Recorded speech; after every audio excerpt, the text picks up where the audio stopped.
Здраво на сите и добро дојдовте на мојот канал. Се надевам дека ова видео ќе послужи како вовет или можеби запознавање со книгата за која што сакам да зборувам, или можеби поттик или инспирација да некој земе и го прочита ова дело, затоа што иако не сум историчар или огромен познавач на историјата, сепак сметам дека ова е најважната книга во однос на македонското прашање, на општено за сите македонци, за македонскиот национален идентитет. Книга која што иако е објавена во 1903 година, пред 122 години, се уште е актуелна и е вредна за читање, а тоа е книгата за македонските работи или за македонските работи од Крсте Петков Мисирков. Мислам дека ова е една од оние книги за кои што сите знаеме, а постојат такви книги и во светската книжевност, кои што сите ги знаат, меѓутоа не многу ги ја читале и во случајов во наш контекст мислам дека сите, ајде да речеме, сите знаат ова дело од Мисирков, меѓутоа не сум сигурен колку луѓе го прочитале, а мислам дека треба секој да го прочита ова дело. Ова е едно ново издание што го имам тука, излезе пред неколку месеци во издание на издавачката куќа Антолог. И внатре има, сакам да почнам со тоа што ќе прочитаме на извадок од предговорот, напишан од Жарко Кујунџиски, кој што е издавач и преведувач на оваа книга, со тоа што многу во изданието од лева страна го има оригиналот, од десна страна е преведено, иако нормално јазикот на Мисирков не е тежок за разбирање, меѓутоа ми се допаѓа што има вака со убаво издание, паралелно оди страница по страница и на современ македонски јазик, и Жарко Кујунџиски вели треба сега еднаш за секогаш да се согласиме и да прифатиме едно нешто. За македонските работи на Крсте Петков Мисирков е најважната книга за македонското прашање што кога било е напишана и објавена на македонски јазик. А тоа е така бидејќи од една страна таа става круна на македонската преродба од 19 век, еден долг и комплексен, но и многу оспоруван процес, а од друга страна поставува цврст идеолошки и културолошки камен темелник на современата македонска нација од 20 век. Едновремено со огромна ерудиција и со изразен романтичарски налет, како што ретко сме прочитали на македонски јазик, таа говори за настани и појави од поблиското и подалечното минато на македонците и на Балканскиот полуостров, и визионерски и актуелно дефинира и објаснува настани и појави што ни се случуваат одново и одново на истиот географски простор 122 години по незиното објавување. Јас се согласувам со ова мислење и сметам дека ова е една суштинска книга која што секој македонец, па и не само македонец, туку секој што живее на овој простор и сака да го разбере македонското прашање и како се развива македонскиот национален идентитет, треба да го прочита. Крсте Петков Мисирков е роден 1874 година, живее до 1926 година, што значи следнава година е 100 годишнина од неговата смрт. За него нема да зборувам, може да пребарате и да ги најдете биографските факти од неговиот живот. Меѓутоа, оно што е важно е дека оваа книга содржи 5 текстови кои што се ставени во една книга, од кои што барем 3 се презентирани и се изнесени јавно во разни контексти, како во облик на излагање и предавање. Значи, излегува оваа книга, отпечатана е во 1903 година, меѓутоа неколку децени таа речиси е под радарот и не е читана, не е дискутирана, за дури подоцна да се актуализира. Дефинирањето на тоа што е нација и национален идентитет не е толку едноставно, е комплексно и треба да го имаме на ум и фактот дека допред некои 250 години, да речеме, нели постои концептот на нација и национални држави или нација држава,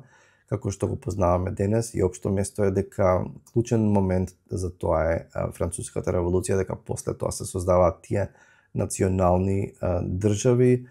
и нации, меѓутоа особено иако тоа во многу контексти во Западна Европа и во други земји тоа е веќе нешто апсолвирано и надминато, тоа е се уште нешто актуелно до ден денес во Македонија и за македонците како нација, како народ. И ова е особено чувствително и горливо прашање, токму поради оспорувањето на тој македонски национален идентитет во контекст на Бугарија. Со Грција беше можеби малку поинаку во однос на самото име Македонија, меѓутоа токму поради таа тоа оспорување, тоа е чувствителна тема која што меѓутоа разбирливо зашто е чувствителна, затоа што сепак идентитетот е нешто многу интимно, многу лично и кога некој задира во она што човек најдлабоко е, тогаш тоа е жешко прашање, чувствително прашање. Постојат неколку главни пристапи во однос на дефинирање на тоа што е нација, да речеме, еден од тие пристапи е да се гледа нацијата базирана на група луѓе, на еден етникум кој што се базира на крвно сродство, да речеме на генетска основа која што оди се протега наназад далеку во минатото, значи пред се тоа ја создава, тоа е клучот, сврзаното ткиво за нацијата. Друга теорија, сега многу општо ги допирам, друга теорија би била дека нации се оние народи кои што се одат до почетокот на времето и да речеме народи како египтјаните или вавилонците или асириците или стари грци, македонци така натаму, дека тоа се народи тие древни, оригинални некои народи од кои што подоцна или нации од кои што подоцна се развиваат сите други, а во посовремено време едни од веројатно и најопштите прифатени дефиниции е тоа дека нација е една група луѓе, значи која што дели култура, која што дели заеднички митови, која што дели економски живот, која што дели иста историја, која што дели географија, значи територија, и нешто клучно што е за секоја нација, тоа е дели заеднички јазик. Значи тоа е едно толкување и има едно друго толкување, кој што се сметам повеќе за марксистичко толкување, тоа е дека нацијата се одредува со самата држава, со државноста. Значи, ако постои една држава, тогаш државата ја одредува нацијата, а не обратно. Затоа што ако одиме на оние некои древни толкувања дека народите одат по крвно сродство се развиваат нациите, тогаш имаме проблем со нации како швајцарската или американската, па и кинеската и други нации кои што не се нации, не можат да влезат во таа дефиниција на нации. Сега она што се случува со македонците и со македонското национално прашање е што тоа созревање на таа национална самосвест стану доаѓа многу подоцна на светската сцена, делумно тоа се должи поради некои околности, меѓутоа важното е дека постои таа самосвест, значи кај одредени интелектуалци таа се развивала, почнува некаде во втората половина на 19-тиот век, меѓутоа ми се чини дека, иако не сум голем познавач, кај никој друг не е толку јасно и недвосмислено изразена таа идеја дека македонците се засебен народ, засебна нација со посебен јазик, кој што заслужува да биде кодифициран и да биде клучниот елемент на тој народ. Кај други македонски револуционерни идејни дејци, тоа не е толку црно-бело, да речеме, во тој период, поврзано е со Бугарија, со екзархијата и така натаму, а меѓутоа кај Крсте Петков Мисирков тоа е црно-бело, недвосмислено, и има неколку елементи што се клучни во оваа книга, што можам да ги изнесам како главни негови идеи, за да добиете представа за што станува збора, потоа и самите ќе прочитате и ќе видите како ги разработува Крсте Петков Мисирков овие идеи. Тоа е дека прво нешто што тој тврди дека постои македонски народ како засебна нација со посебен идентитет кој што живее, значи кој што живее на одредена територија. Второ, за него и клучно за оваа книга и негова главен придонес веројатно и неговите идеи подоцна се остваруваат во 44-та, значи и со кодифицирање на македонскиот литературен јазик. Меѓутоа Крсте Петков Мисирков е оној што се залага за засебен македонски јазик кој што ќе биде базиран на дијалектите на битолско, прилепско и велешко, значи тие централни дијалекти да бидат основа, база за македонскиот јазик, значи тој се залага за кодификација на тој јазик. Тој се залага исто за немешање на соседните држави во одлучувањето на тој македонски на таа македонска нација, на тој македонски народ за својата иднина, меѓутоа за тоа е потребна интелигенција, тој повикува на нова интелигенција македонска која што ќе се залага за основање на институции, за залагање за едноставно промовирање на културата на овој народ. Крсте Петков Мисирков пишува веднаш непосредно после Единденското востание и тој е реално критички настроен кон таквиот пристап и тој смета, тој не верува во насилен востанички пристап и решавање на проблемите и залагање за автономија. Во тоа време веќе Србија добива независност, Бугарија добива независност, а Македонија е се уште дел од Отоманската империја и е многу нереално да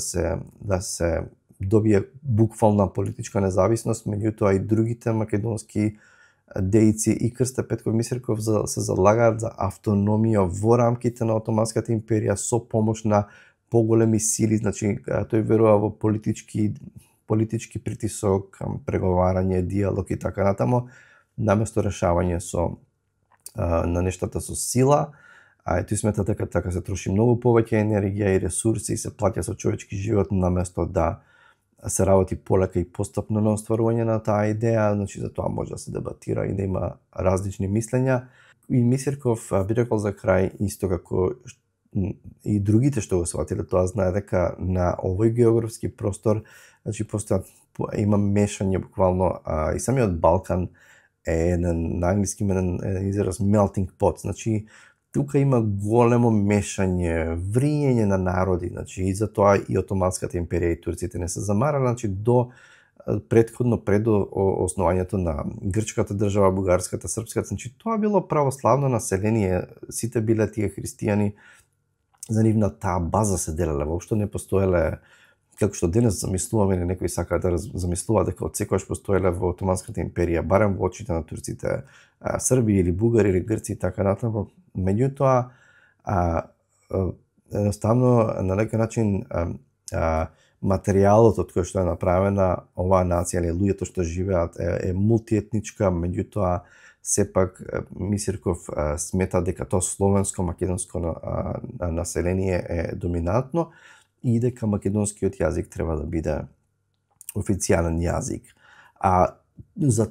Токму поради тоа е Крсте Петков Мисирков важен, значи ова се главните идеи, има некакви повторувања во овие 5 текстови, меѓутоа тоа се главните идеи и мислам дека секој треба да ја прочита оваа книга, не толку да докажува нешто или да се расправа, затоа што моја теорија е дека ако секој еден знае дека националниот идентитет, дека тоа не е ништо древно, примордијално, значи не е тоа дадено не паднало од небо, не е дадено тоа од боговите, туку тоа е на некој начин жива материја, нацијата е жива материја, има различни пристапи, различни теории и факт е дека македонците во вакви или онакви околности се стекнале со една самосвест, таа станала независна самосвест се потврдила и со држава. Оно што се поставува како прашање, што прават македонците или македонските власти со таа држава, со тој национален идентитет кој што некој се борел да го дефинира и луѓе се бореле физички, ги дале своите животи за тоа. Мој тажен заклучок е дека многу пати тоа се зема здраво за готово и се едноставно не се ниту развива културно или на било каков начин тој национален идентитет, не за да служи како момент на гордост или супериорност, туку се враќам на гениалната идеја на Гоце Делчев, кој што вели дека го разбира светот како културно поле за културен надпревар на меѓународните. Гениална идеја, нешто сосема спротивно гледаме ние денес. Така што сметам дека секој треба да ја прочита оваа книга, едноставно за да знае кои биле тие првични иницијални идеи за да се развие таа идеја за самосвест, за национален идентитет, засебен македонски идентитет, затоа што ако човек знае кој е и од каде доаѓа и како настанал неговиот идентитет, да речам, национален, тогаш нема да може никој да го вознемири или да го измести од таа позиција, затоа што ќе свати самиот како дошло до тоа. Значи, моја препорака за македонските работи од Крсте Петков Мисирков. Значи, мислам дека ова е книга што секој треба да ја прочита, нема да должам повеќе, чуете се гледаме со наредното видео. Чао!